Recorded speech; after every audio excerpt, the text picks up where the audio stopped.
Hi, my name is Mattie Scariot. I am the director of the Poppy Jasper International Film Festival, but also a filmmaker myself, and I have a film production company along with Nils Myers called 152 West Productions. And one of the most exciting things that we do every year is a documentary with the Gilroy Historical Society. And, you know, as filmmakers, we know that everyone has a story to tell. And it's so for us to be able to do that in our hometown and with people who have lived here for a very long time, and to get not only get their stories, but get the history of this community that we live in. And it's such a powerful it's a powerful platform for us to learn about our community. And I think when you understand the history behind the street signs or how things were when there was no electricity, I think it ties you to your community in an emotional way. And so I think there's a lot of great reasons why we do this documentary, and one of them is so that we don't lose these stories, and that we feel more emotionally tied to our community. So I'm really thankful to the Gilroy Historical Society for choosing us to facilitate this documentary and make it happen. It really is an honor and a privilege, and so thank you, and I hope you enjoy it. With that, I'm going to introduce Mr. Phill Laursen, and he is going to talk to us a little bit about John Gilroy. Hi, I'm glad to be here too. I feel honored, and actually the privilege was to learn so much more about John Gilroy. And I wanted to share the screen here to show you some photos that will tell the story as well. It all starts, as soon as I know how to do this, it all starts right here at Old St. Mary's Cemetery about 5 years ago, when it was restored and fence put up and protected, from vandalism. That I went there with a big public ceremony, and as we stood, see if I can, as I stood with Tom Howard, who is then our director, over the John Gilroy tomb, then I said, gee, I'm so sad that no one ever wrote a book about him. And he said, well, as a matter of fact, this woman did. Truda Cooling Nelson, she wrote a master's thesis for her history degree in 1981. And so the next time we were in the museum, he brought it out, and I said, this is terrific, and we've got to copy this and to spread it out. We need to publish this. So this is what we have. It's a photocopy page, and in this type form, and the question was, well, how do we get it ready to publish? And so I was launched into learning about Adobe InDesign, and that was kind of a challenge. Here's where, excuse me, we would scan each page, and then we would perform optical character recognition, and that would draw out the text and put it into a Word document. So you can see here that it left things not really ready to publish. So it had to correct and reformat the text. And then decided that it would really benefit from some illustrations. So we created some from some old maps from the John Gilroy statue by Old City Hall, and contemporary photographs of the location of the Adobe for John Gilroy. And so those were added, and including a map that showed his route that came from Portsmouth, really, all the way around. And I've since decided I'm going to create another map that shows how the ship then went without him all the way to China, and then through the South Atlantic back to England. And here's a picture that's probably a good approximation of the Isaac Todd, the ship that he sailed on. There is no known image of it, but this launched me into doing things like not only looking at the maps of the total voyage, but looking into the early history of Monterey, where he came, reading about 2 years before the Mass, the Richard Henry Dana Jr. book that featured the main character as a sailor, a seaman, and learning about very early times of trading cattle hides up and down the coast here. Here's a copy of the cover of that book. So here's a photograph that I used, to show Fraser Lake Road. So that's familiar to people. It's right in our neighborhood. And George White, the late George White, had worked hard to try to identify where John Gilroy's adobe was. And so this is a best guess, not a wild guess, but an educated guess. And so here's a map of the Rancho San Isidro, because that was John Gilroy married into the family, the Ortegas, who also related to very early settlers in California. And so he inherited part of the ranch when the senior Ortega passed away. And you can see that it butts right up to modern Gilroy. Gilroy at that time was not very modern. So here, after publishing the book, I reached out to the Gilroy family. This is Robert Gilroy, who has a veterinary practice on Pacheco Pass, after you go past the intersection that I showed on the map, location of the home.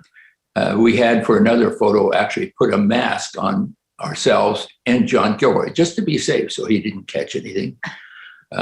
Here's John Gilroy's ranch, and the veterinary practice is in the building on the far right. And after we had published it, a woman that I've known for some time reached out and said, I happen to have an original copy, a hardbound copy of the thesis that Truda had written. I'd like to give it to Truda. So we made a deal. And here's Ellen Martin, and in her one hand, she's showing that blue copy of the hardbound edition, and then in the other, the John Gilroy book that we gave her in exchange for that. So right now, to get the John Gilroy biography, you have to go to the GilroyHistoricalSociety.org. And as you can see there's a merchandise tab.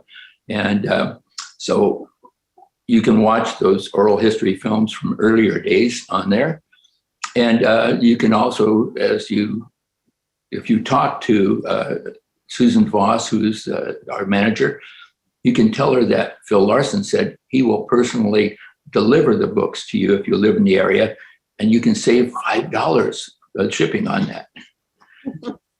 I also found out recently that in Astoria, Oregon, where the Isaac Todd later went, after having been in this area in Monterey, there's a piece of timber from the ship that was accompanying it. There were a couple of ships that went to accompany from the British Navy to accompany the Isaac Todd, just to be sure that the Spanish and other people didn't give them any trouble.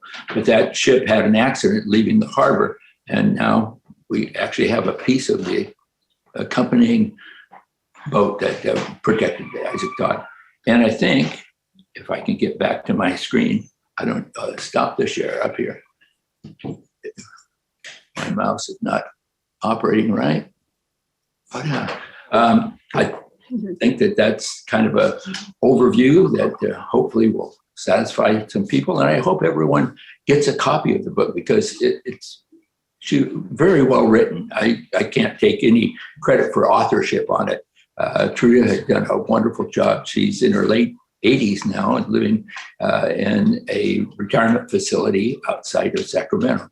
and great lady, and her family's been really nice. I hope you get that and really enjoy her work. I don't know if you want to ask any questions at this time, or shall we hold that for later? Well, welcome everybody. I'm Connie Rogers from the Gilroy Historical Society. Oh, I'm not sure if am I on? Thank you very much, Phil, for that special presentation. It was really interesting to learn how you added the graphics and made the book come alive for us. We have had the typewritten copy in the museum for years, but it was through your interest, perseverance, and talent that we were able to bring it to life. So if you'd like a copy of your own, as Phil said, you can order it through our website at gilroyhistoricalsociety.org, and you can even visit John, at least in his grave, at Old St. Mary's Cemetery.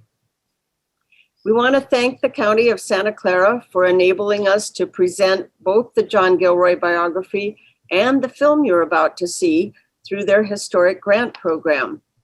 Receipt of this funding is proof that we're doing valuable work in being able to help Gilroy residents learn about our historic roots. Yesterday was the exact anniversary of Gilroy becoming a charter city in 1870. Unfortunately, our big 150th celebration was abruptly canceled because that very day was when we got the order that everything had to shut down. In past years, we would have had a lovely luncheon honoring the subjects of today's film. Well, we all know why that's not possible this year, but we appreciate the Gilroy Library helping us compensate for being unable to have the luncheon and enabling us to reach a wider audience. Joni Lewis, our vice president, has been the dedicated chairman of our oral history film project for several years. She deserves a lot of credit for making all the complex arrangements and scheduling. We also give special recognition and thanks to 152 West Productions, Nils Myers and Mattie Scariot, for their skillful interviewing, filming, and editing of our 2020 Stories of Gilroy Heritage. We're privileged to work with them on this outstanding film. Now you can sit back and enjoy it. If you have questions at the end, you can join on the chat. Phil and Mattie and I will be there to answer questions. So take it away.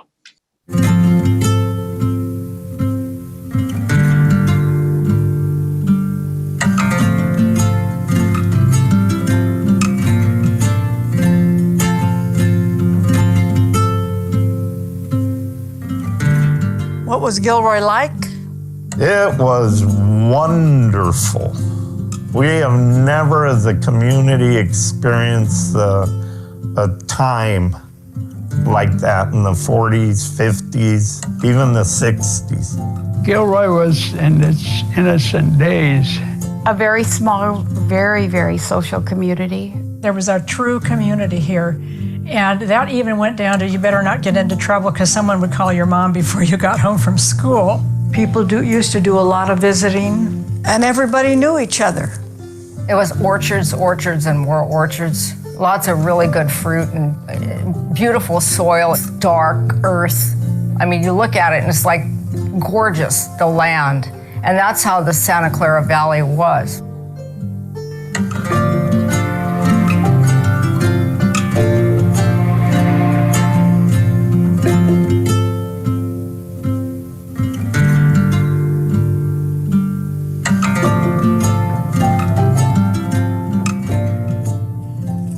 My name is Edward Barra Sanchez. My nickname in high school was Eddie. I was born in Williams, Arizona on June 20th, 1933. A very good year. My name is Barbara Rizzi Drewitz. I was born here in Gilroy, in Mrs. Qualley's maternity home on Hannah Street, and I've lived here all my life. My name is Viola Mae Felice Carr. I was born January 28, 1935, in Gilroy. I was born and raised here in Gilroy. I'm Anita Skates-Asciuto. I was born in 1938 at Wheeler Hospital in Gilroy. My nurse was Mrs. Qualley, and my doctor was Dr. Schmidt. And when I had my first daughter in 1962, Mrs. Qualley was still there. My name is Elizabeth Ronald Barrett. I was born on March 28, 1943 in San Francisco. I'm Carol Peters, and my birth date is August 29th, 1943. And I was born in San Jose, but my mother lived here, and her family didn't trust the doctors. So I was just there to be born. So I've been here all my life, basically. I was born and raised here in Gilroy. My name is Herman Garcia. I was born December 8th, 1947, right here in the old Wheeler Hospital. Well, my dad was from Zacatecas, Mexico, and my mom was from Pueblo, Mexico, and they met in Arizona, and that's where they wed. My dad was told that work over here was plentiful and that all the family could work picking prunes. We landed in the Rucker district with the Nisi family, the Imagawas. Me and the little boys played cowboys and Indians. And of course, they were the cowboys, we were the Indians, but we had a lot of fun. We moved frequently because my dad followed the crops. Mostly we lived in the orchards with tents. When we lived in San Martin, we lived across the Llagas River. And one year it flooded. And so when we woke up, the pigs were in our tent, you know, and we were up to here with mud. But we survived. Then we moved to Gilroy, 282 North Eagle Berry Street. That's where we first had electricity and indoor plumbing. I remember when they told us it had indoor, can you imagine? Indoor plumbing, you know. But we got used to it, you know. We got used to it. It was a novelty then, you know, at least to us, to say, oh, wow. Well, my father was born in Italy. He came to the United States. My mother was born in Illinois. He was a full-blooded Italian. My mother was full-blooded Irish. And they got together. They lived in Colorado for a while, and then they moved to California. I was one of 9. My parents had a set of twins, and one of the little boys died at 4 months, so that was it. So they raised 8. But we grew up in a house, 2 bedrooms and 1 bath. And the 1 bedroom with the 4 boys slept in. So my sister and I, we slept all over. We slept on the couch in my parents' room. We slept on the couch in the living room. It's just different, you know, just different. They were married in Italy, yes. A little town called Donici in Cosenza. My mother waited for my father 7 years. He had been in America working, and then he went back to Italy to marry my mother. And that's when World War I broke out, and he was drafted in the Italian army. So she waited for him. They came in to America in 1921, I believe. They arrived at Ellis Island. They passed their tests, and then my uncle picked them up and brought them to his house, which was in Rochester, New York. They stayed there for a while until her uncle, who lived in Gilroy, said, Angelina and Tony, why don't you come to California? Because the weather is just like Italy. So with that, my father said, we're going. So that's how they got here. My father at that time, when they first came, did many jobs. In fact, he was one of them that helped build the IOOF home here in Gilroy. He then bought a prune orchard, and from there, it's been very nice. My mother's parents came from Lucca, Italy, and they met in Soquel, California. My grandmother was a housekeeper there, and my grandfather had a produce stand, and they met and got married and at the Holy Cross Church in Santa Cruz. My father's parents came from Salinas, bought a ranch on Leasley Avenue, 60 acres in 1920. So our family this year is celebrating 100 years of farming. They bought it for $26,000, and it came with 40 head of cattle, a Studebaker wagon, and a team of horses.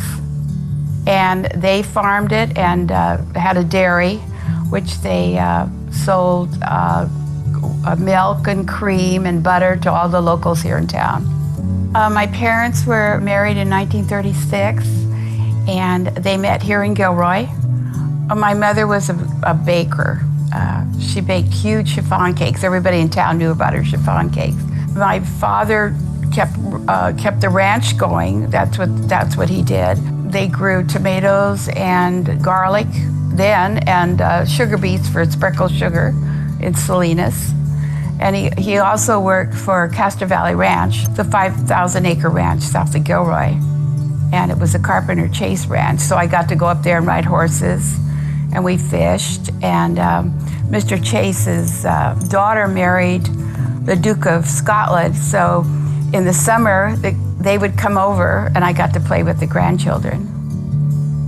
The Chesbrough House was built in 1890 by my great-grandfather, Heverland Chesbrough. He was a doctor who came out here from Illinois in 1883, and he practiced medicine for 50 years here in Gilroy. Where Gracie's Antiques is, well, upstairs was where his office was. My parents met at San Jose State when they were both going to school there. They got married 6 months after Pearl Harbor.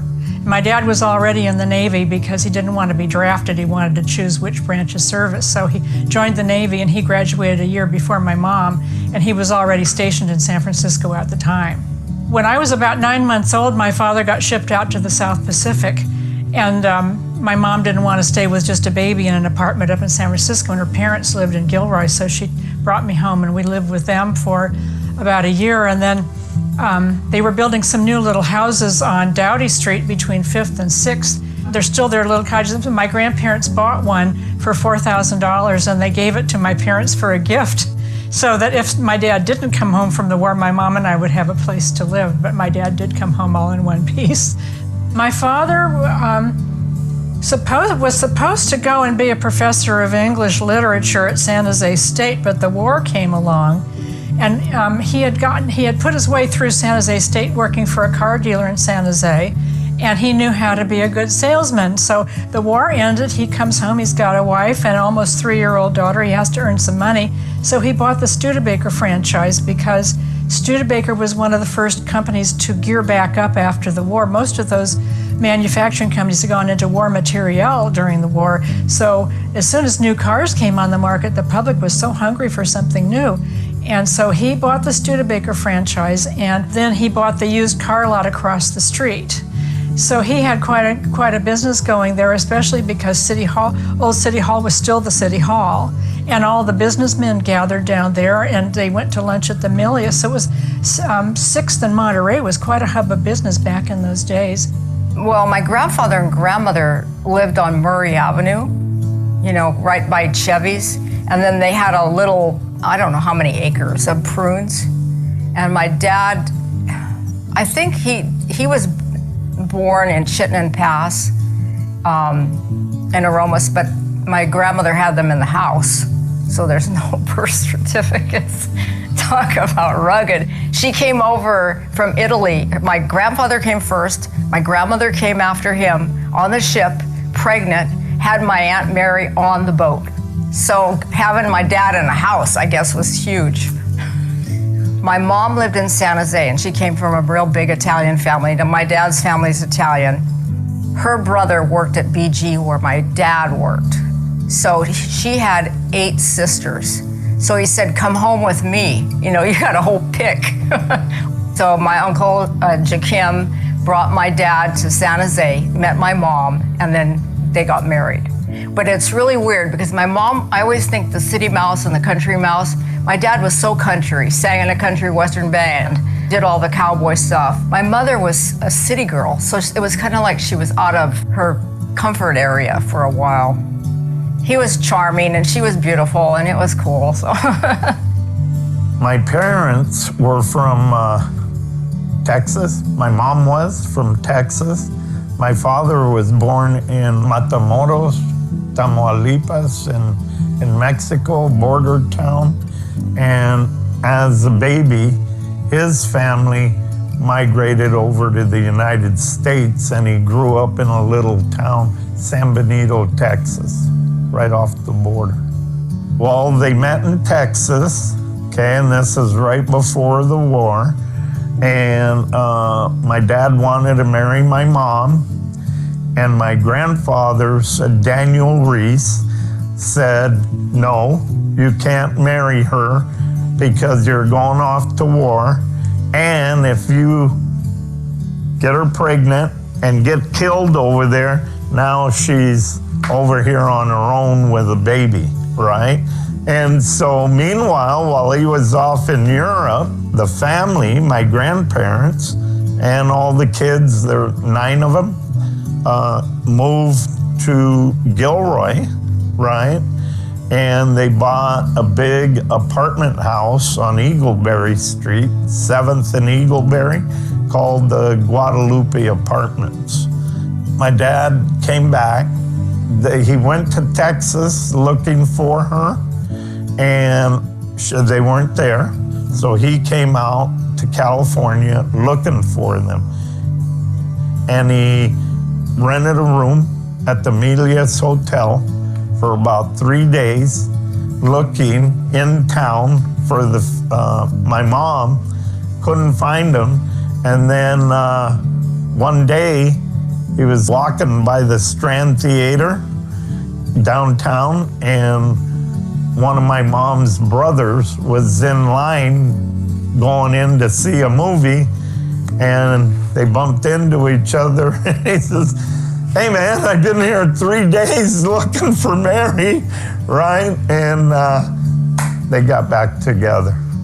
My parents owned a couple businesses. At first, they opened what was called then the post office market, and they worked that for a while, and then they bought what was Garcia's Club and Restaurant on Monterey Street. When we got here, the sign that says that gives the population said 3,000. And so that was a very, very nice place to be in. Our parents went through a depression, so we had to keep everything a simple life, and resourcefully and creatively.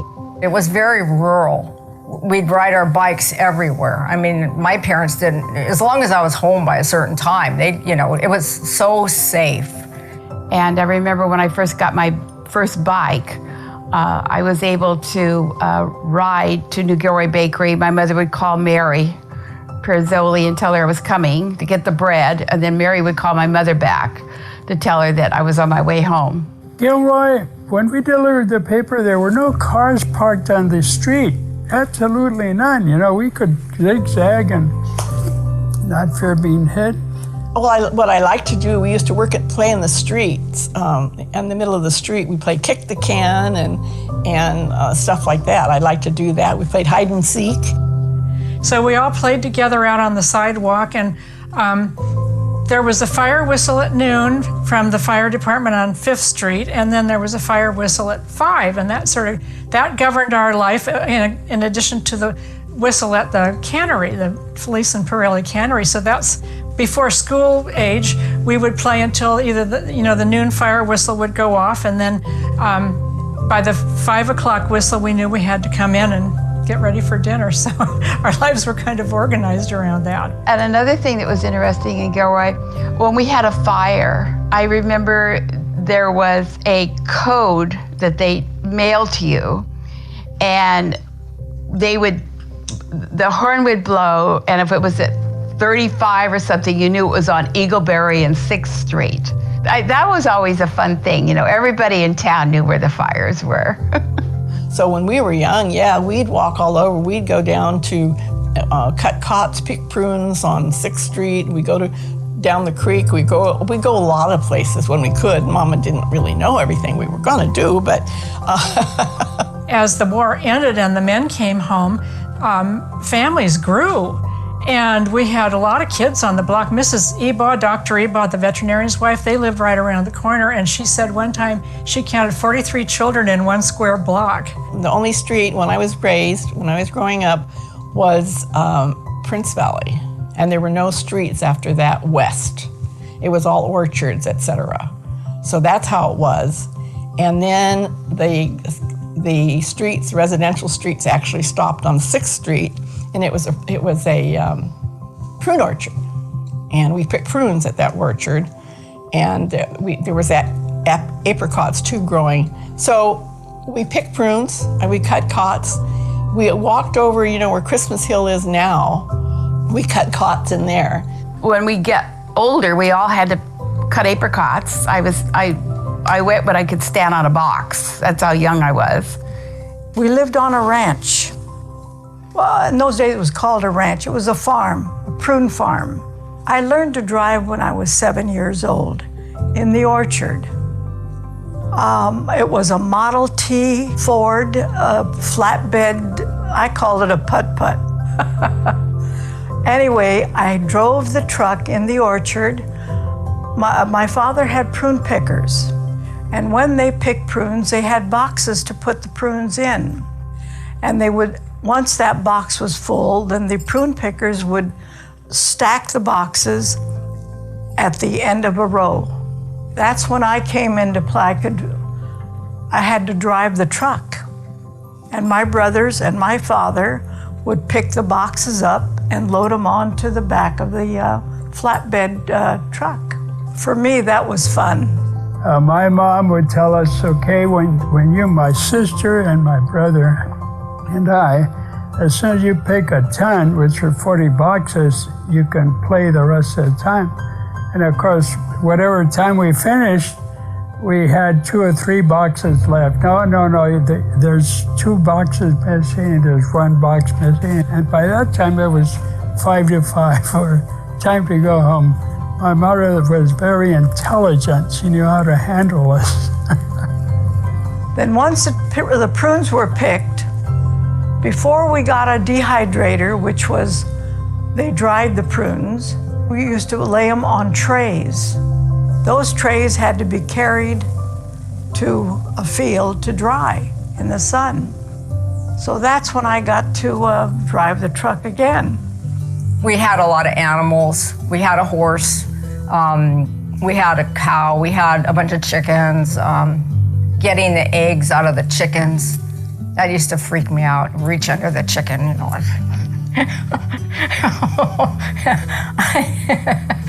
So in those days, people had chickens in their backyards, and we had rabbits. And boy, did they grow. But I had to clean out their doo-doo, you know, and every Saturday I had to do that, and I hated that. But when they cooked them, they were okay. I used to babysit when I was 10. I wasn't a good babysitter because there were a couple times when the parents came home, they had to climb through a window because I had fallen asleep. They couldn't wake me up. So I wasn't a very good babysitter, and I probably didn't get too many jobs after that. But I was just a kid. I was 10 years old or 11 years old, you know. I was about 11 when Al Betancourt hired me. He had a grocery store at the corner of 3rd and Monterey. He hired me for 50 cents an hour, which was big bucks then. And then they had a strike. And so he told me, don't come during the strike. He said, I'll call you after. And then when the strike was over, he called me to come to work, and he paid me 75 cents an hour. Wow, I was in hog heaven. At about 15 years old, I wanted to buy what they called a Saturday night special, a pistol, because I did a lot of hunting. So we worked for 2 days, topping garlic. What a terrible choice. That is the hardest, most laborious job that anybody can do. I mean, it is horrible. We barely made it through 2 days. As soon as we had enough money to buy our pistols, we quit, right? We had them pay us and we were gone, and we never went back and did that. In those days, whatever we earned, we turned it to our mother. You know, we didn't, like she wouldn't let me go to Simon's where they had the pool hall, and she didn't. If somebody told her I saw Edward over there, she'd let me have it, you know. And I guess that's what mothers are for. And we spent a lot of time at each other's homes as well, listening to the radio, doing schoolwork together, smoking cigarettes when Mom wasn't home.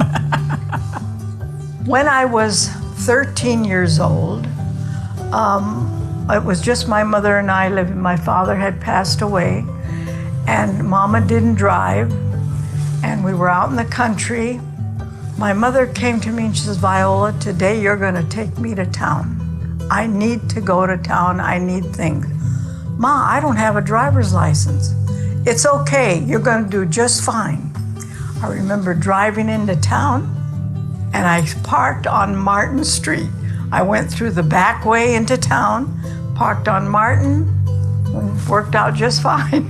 By that time, I also had a Cushman motor scooter. When I first got it, we were going out to Hot Springs. They used to have motorcycle races. And so halfway up, a CHP car comes by, and he looks, and he looks, and he stopped. So we stopped too, and he asked me for my driver's license. I said, I don't have any. He says, well, you go home and don't use this until you get a license. So I got a license, yeah. But totally different, you know, more fatherly advice than discourtesy or anything of the sort, yeah. Remember, growing up here in Gilroy, in this area, it was all about going fishing, going hunting, going camping, going swimming at Glens Creek, which is right on the other side of Miller Avenue, the current Miller Avenue. But from Miller Avenue, that way, it was all wilderness and orchards and ag fields. My whole family, we'd go wherever somebody owned a lot of land. My dad, he'd get to know him, and they fell in love with him so that they could hunt there. So he hunted everywhere. So we actually just played a lot around the hot springs. Wherever he hunted, we played with the kids and the families that lived where they were. The hot springs was in the hills up east of town.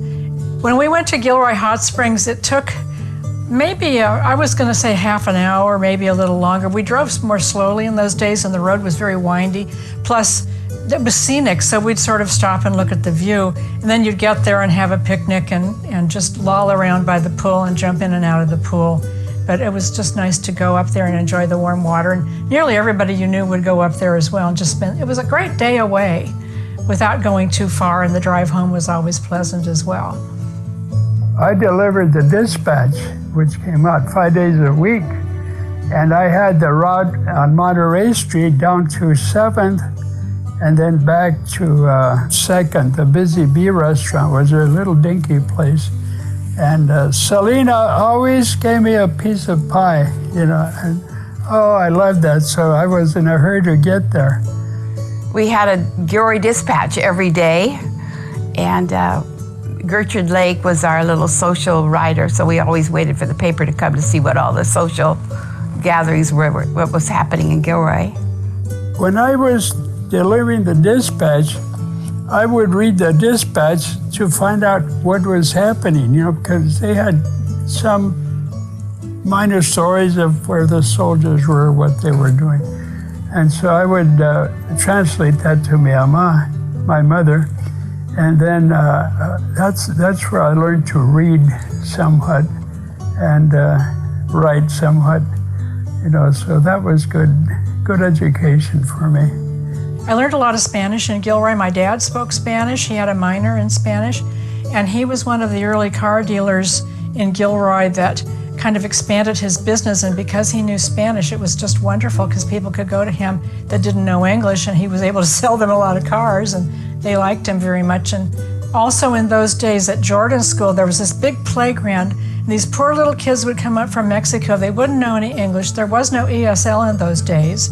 They were forbidden to speak Spanish in class. If they did, they were sent to the principal and punished. And so they would wait till recess, and they'd go way in the back end of the playground where no one could hear when they go, speaking their Spanish. And I'd go out and I'd go, teach me, teach me, teach me.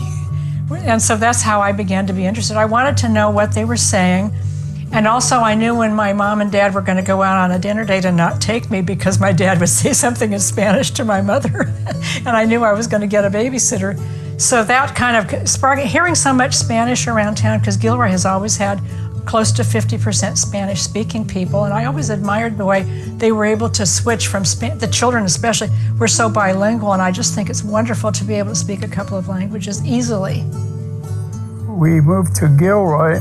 We got our first telephone there, and my dad did that because my brothers were in the service and wanted to make sure that we got the mail. My mom got the mail. I think we got a telephone maybe my junior year, and the television in my senior year. But we didn't have that. We didn't have a telephone. Isn't that something? I remember the number was 404. It was just a local number like that, but it rang just like normally, and I think it was a party line. Somebody else could listen in or wait for you to get off the phone. Country line phone, which meant all the neighbors were on it and they could all listen in. It was a real party line, yes. I remember when we first got our TV, it was a major purchase. It had to match the decor in the house. And I remember it took like 3 people to bring it in because it was a huge piece of furniture. 1951, Mom and I got television about 1951, yes. Milton Berle Comedy Hour. Oh God, my mother loved Lawrence Welk, yes. And Jack LaLanne, that was her workout instructor. Downtown was real small. Everything was locally owned. The downtown was just, to me, was the greatest thing. That was sort of the hub of Gilroy at the time. And of course, the east side was already developed. So there were several businesses in that area, and that's where people shopped. And in downtown Gilroy, it wasn't as big as it is now, but we had everything. When I was in high school, I started working for Lee Berta. She had a dress shop down there, and we'd get a broom and sweep the street in the morning and wave to Lawtons across the street, and it was just friendly and really, really cool. You knew all the shop owners. They had some neon signs, beautiful displays. It was vibrant. We went down there every day just to see people. There was Wentz's Pharmacy, which had a soda fountain, and everybody checked in at Wentz's for a Coke or an ice cream. The drugstores were down there, the shoe repair, the dry cleaners, there was a Woolworths. Montgomery Ward was our department store. As a kid, I'm sure that was the only department store. Everybody shopped there. And I remember my aunt Irma Betrez, that at that time in Gilroy, everybody looked alike because we all bought our clothes at the same place. As a teenager, we would go to Woolworths and buy cheap makeup. We would go you could buy a bowl of chili for 25 cents at a little restaurant, a little cafe. It isn't there anymore, but it was off of the high school campus, the high school being over on IOF Avenue in those days. Or we would go to Foster Freeze, or we would go down First Street to a Dairy Queen. It wasn't called I think it was called Snow White. That was it, because my girlfriend worked there. And the manager was always looking at her to make sure she didn't give us an extra little blop of the ice cream on top. Down the street was Semino's shoe store, Villafranca's shoe repair. My sister at that time was working in the shoe department for Semino's.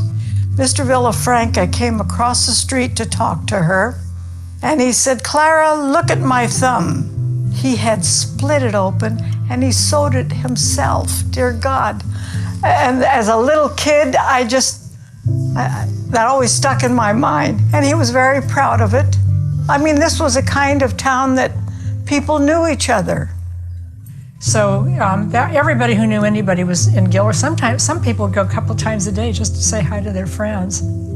Go to the Strand Theater, that was the only show in town. It was a gathering place for teenagers. Oh, the Strand Theater, Oh, yes. That was our Saturday afternoon movie for 10 cents. That was a theater owned by the Jack Peters family, and they also own a drive-in out there on First Street, right next to what is now Safeway. There's a big empty lot there with a car wash. I think they called it the Hecker Pass Drive-In, maybe. The history of the Strand, Jack's father had movie theaters. So Jack was always involved in the movie theater business. He went to Santa Clara, then he went down to LA, and he actually worked at Warner Brothers, which he loved. He was just delivering mail, but he delivered mail they were making Giant, Liz Taylor, James Dean. Oh my God, he had so many stories. And his father didn't want him to be there. So he told him he had this big job in San Francisco at a theater, and he really didn't. Conned him into coming back.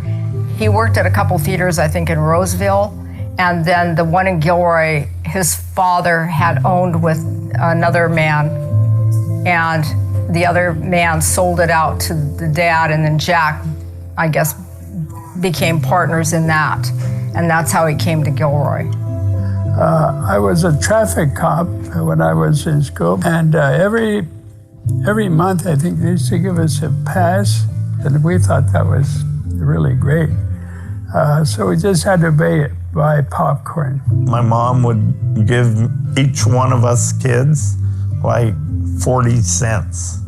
And that we were able to buy everything we wanted to buy with 40 cents.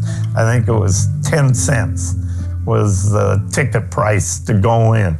And then 10 cents for popcorn, 10 cents for a soda, 5 cents for a candy bar. So, I mean, you couldn't beat it. And you got 2 movies and a cartoon for that price.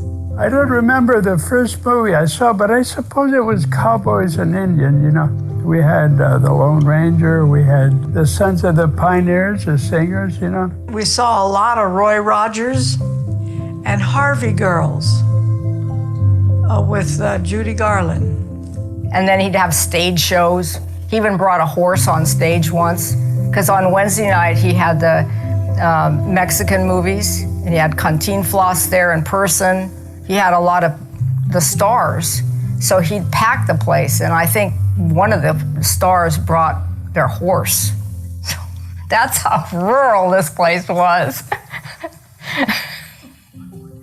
One thing about Gilroy is everybody kind of likes to be together. It's like a big family. Whatever is going on, there's volunteers, which is amazing. Our town, I think, is amazing. I did a lot with Parks and Rec. I was on Parks and Rec commission for 6 years. Loved the parks that we have in Gilroy and used them all. All 5 of us played baseball, so we were all involved in the parks, my family.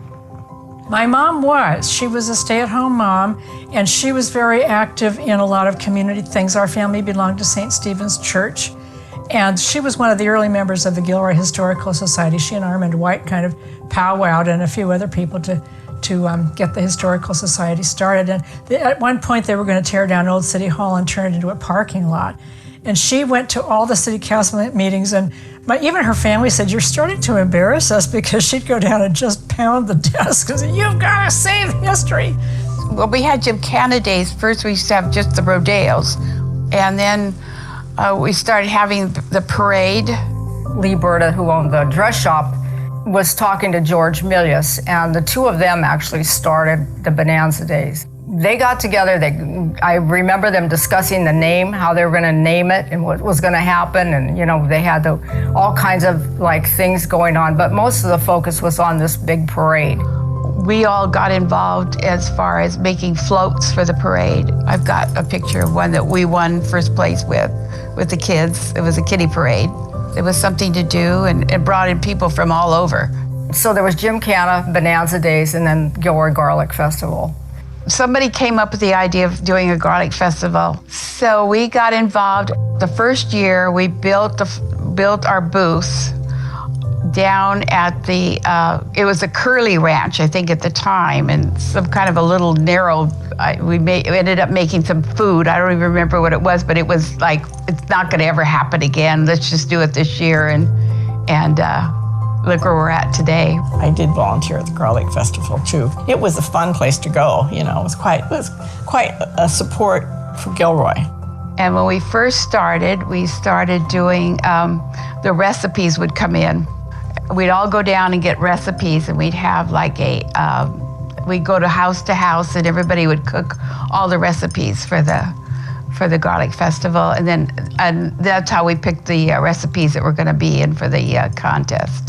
And then it moved out to the park, and we were always involved in that with a cook-off stage. And The Gilroy Garlic Festival has always been like, you know, the thread in the community. Just a good time. I mean, you know, just like a big family reunion where everybody's out there and eating and talking, and continued that way, just got bigger, bigger, bigger. My advice is be kind to each other. And try to enjoy life, because you know what? It goes by so fast. I'm 85, or 85 and a half now. And how did I get here? Where'd the time go? So that's my advice. Just have fun, but be good. When your family talks about the old days, listen to them, ask them to write it down if you can record. I mean, it's real easy today. You've got your iPhone, you can just record. But before they lose their marbles, ask them to help you remember, and ask them to remember lots of questions to pass on, because it's really important to preserve your history, to keep the old stories, and keep the funny ones especially, and keep the risque stories too. No, I had a good life, even though we were poor. My parents worked hard. I had a good life. I had a wonderful family. And as I do today, I have a wonderful family. Beautiful grandchildren, beautiful great-grandchildren. Well, I'm pleased.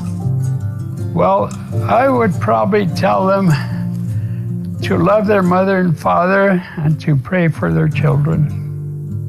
I think that sums it up as much as, yeah. We have to leave it like we found it for the next generation. It's very important that everybody work together to improve our quality of life. I think the main thing I would say to anybody is just follow your heart. If you feel something in your heart that's right, just go with it, because a lot of times the opportunity is not going to be there. So I think if you're true to yourself, no matter what vocation, where you are, and you really feel it in your gut, I think that's the deciding factor on anything. So, you know, in generations to come, or even your peers, I think that's the advice I would give anybody. Just be true to yourself. Well, it's sad for me to see that we don't have the same downtown and with the population we have today, and missing the paper that we had every day. And I do see the enthusiasm coming back into wanting to have Gilroy great again, as we're talking today. And I hope that the new generation can find a way to make it the way it used to be, because it was, you know, just growing up and seeing, I used to call them the pillars of Gilroy, that were so involved in keeping this community going. I think that it's important to get it back into that perspective again.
So now is time if anyone wanted to have any questions answered on Zoom. There's the Q&A option. If you click there, you can type in a question for Connie, Phill, and Mattie.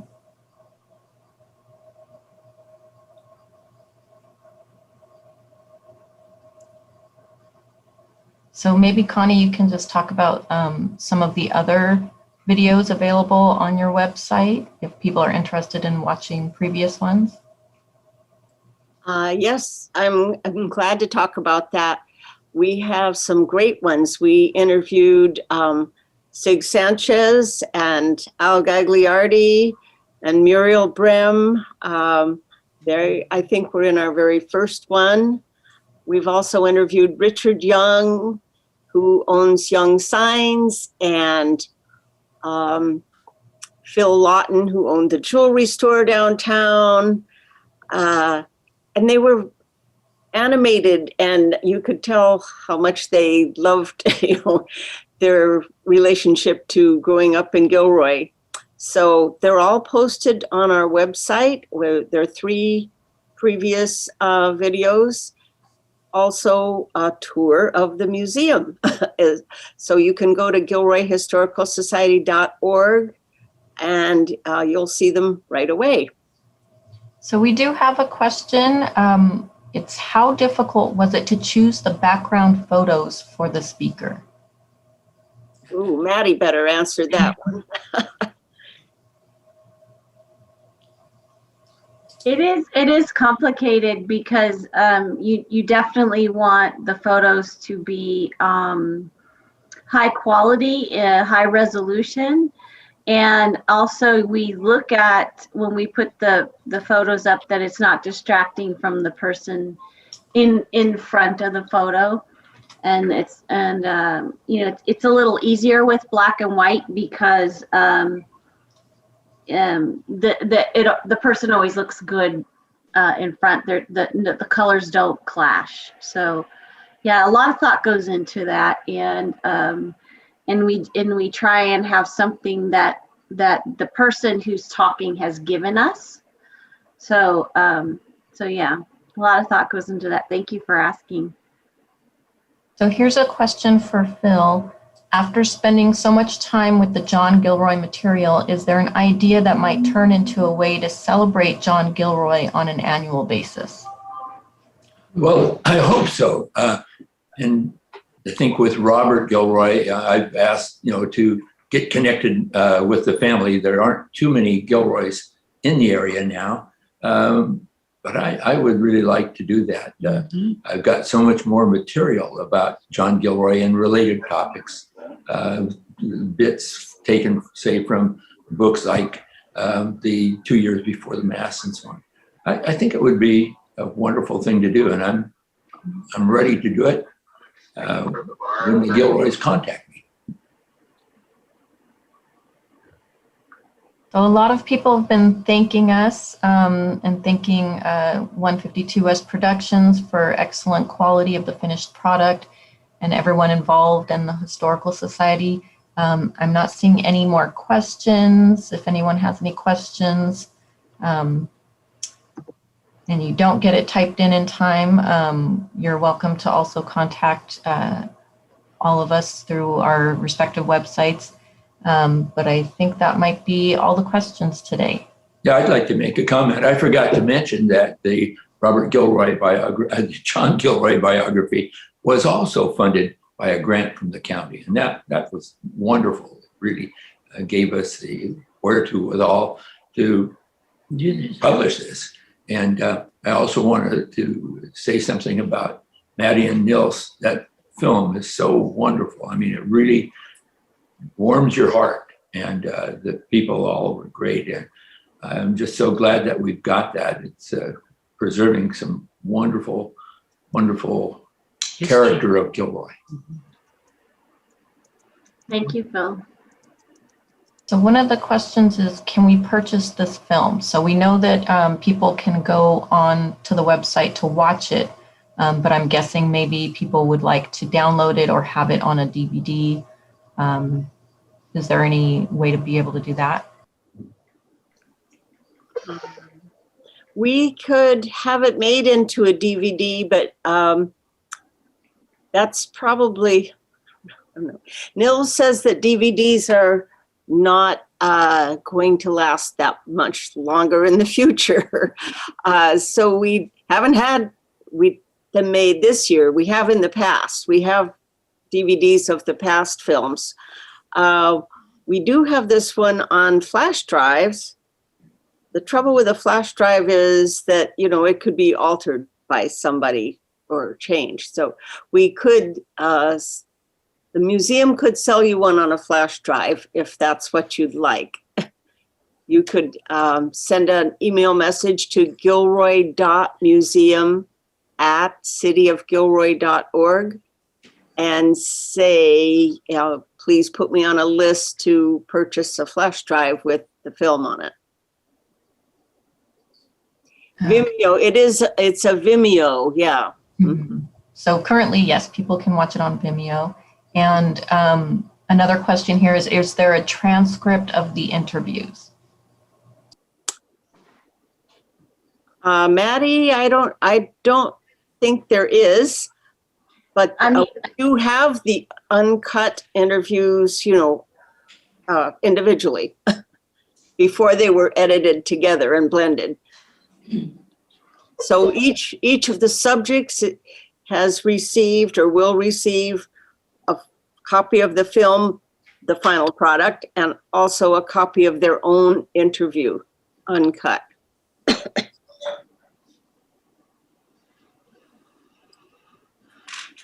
Like a transcript you're talking about? Well, I mean, transcripts, you can do it. There's a little bit of cost in it, but it's possible to get a transcript of all the interviews. It's an interesting idea. Who makes those, or how do you make them, Mattie? We just did it for a webinar, so we talked to Nils about it. Mm-hmm. Okay. I'd like to talk to him about that because we have some, probably about 5 or 6 hours of interviews with some older Gilroyans, and they're all past now. And I'd love to have a transcript of that. We do have the film, but it would be nice to be able to divide it into little chunks and to edit out any parts that tell stories that shouldn't be told to the general public. It was Carol Peters who said, keep the spicy part, or was that you, Mattie? Somebody said, Carol, I think Carol. Yeah, keep the spicy parts. I think it was Elizabeth. That's right, it was Elizabeth. She's goading us into telling about certain places in Gilroy that were known for illicit behavior. Yeah, very nicely put, don't you think?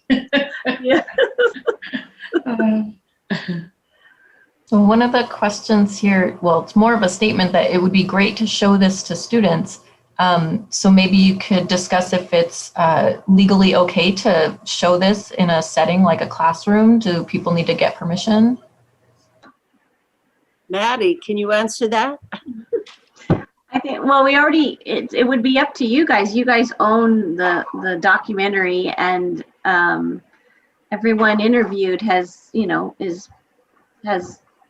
waived their rights or rights. Okay. And I would say yes. I mean, I can see that a classroom teacher might want to use it in their classroom, and they could access it on YouTube or, from our website, right? Okay. Thank you, everybody, for your good questions. And you can get in touch with the Gilroy Historical Society through our website, which we've mentioned several times, gilroyhistoricalsociety.org, or you can email the Gilroy Museum, gilroy.museum@cityofgilroy.org.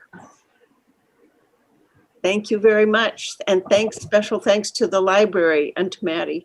Oh, thank you. Thank you, Connie. Thanks to the Gilroy Historical Society and the library. And I'm going to bring my dogs to play with your dogs, Phill. Okay, great. Thanks to all the people who watched today Yes. and in the future. Right, right.